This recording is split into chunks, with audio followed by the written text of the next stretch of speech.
الإسلام ديني ومحمدا رسول الله. Unjuk rasa karena pemerintah kabupaten tidak mengeluarkan perda melarang jualan khamar di pinggir jalan. Di negeri yang mayoritas muslim, bupatinya muslim, wali kotanya muslim, mayoritas penduduknya muslim, lalu menjual khamar di pinggir jalan bebas, itu tidak benar karena itu perbuatan mungkar. Bagaimana cara kita memberantas kemungkaran? Kita sampaikan melalui wakil rakyat kita, DPRD, yang kita pilih waktu kemarin pileg. Bapak-bapak anggota dewan, tolong kalian bersidang di kantor DPRD, keluarkan perda peraturan daerah tidak boleh jual khamar pinggir jalan. Bagi saudara-saudara yang non-muslim, silakan dia minum di rumahnya, di acara-acara pestanya. Kita tidak melarang orang.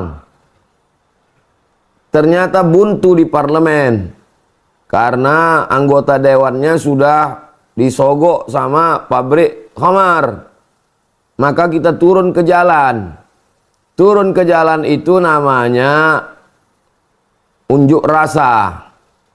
Unjuk rasa itu sepaket dengan demokrasi. Kita tinggal di Negara Kesatuan Republik Indonesia. Negara Republik Indonesia ini sistemnya demokrasi. Kalau siap menerima demokrasi, berarti siap menerima unjuk rasa. Karena unjuk rasa adalah salah satu cara menyampaikan aspirasi dalam dunia demokrasi.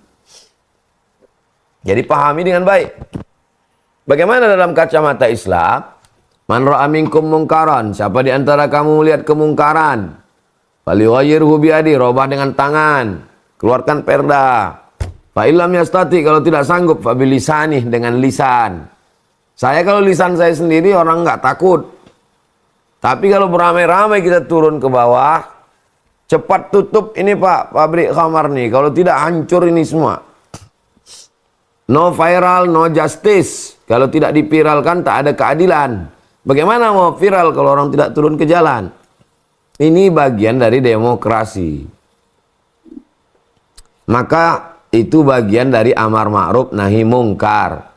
Tapi tidak serta-merta menghalalkan, lalu kemudian menjarah toko-toko, membakar, mengganggu. Tidak begitu, tetap dengan tertib. Di Indonesia itu bukan sesuatu yang baru. Lalu yang sibuk-sibuk melarang itu siapa? Itu yang sibuk melarang itu Salafi. Yang heboh-heboh melarang unjuk rasa itu Salafi. Kenapa dia melarang? Karena dia berpatokan kepada negara Saudi Arabia. Kenapa di Saudi Arabia tidak boleh? Karena Saudi Arabia tidak negara demokrasi. Saudi Arabia itu negaranya kerajaan. Maka kalian yang melarang unjuk rasa, ustadz-ustadz, baliklah kalian ke Saudi Arabia. Ini Indonesia. Indonesia ini negara demokrasi. Demokrasi itu cara menyampaikan aspirasinya, salah satunya dengan cara unjuk rasa. Kalau itu yang dimaksud. Tapi kalau yang dimaksud turun ke jalan pawai, pakai bendera, peringatan 1 Muharram, Maulid Nabi, Isra Mi'raj, itu bukan unjuk rasa. Itu namanya pawai. Itu syiar. Sama juga dalam Idul Adha kita turun ke tanah lapang. Untuk apa? Syiar. Supaya orang tahu. Kalian kan pakai Januari, Februari, Maret, April. Lupa kalian kapan 1 Muharram. Disuruhlah keluar anak TK, anak pondok, pakai bendera Palestina, Gaza. Itu namanya untuk mengingatkan orang. Karena kalau tidak dibuat begitu, tidak ingat orang. Itu sarana, itu cara. Tapi tetap berkoordinasi dengan Bapak Kapolres, dengan Bapak Kapolsek, Bapak Babin Kamtipmas, supaya dikawal. Ini jalan jangan diambil semua. Ini jalan untuk pawai 2 baris. Jangan macet. Ikuti aturan. Demikian. Wallahu a'lam bishawab.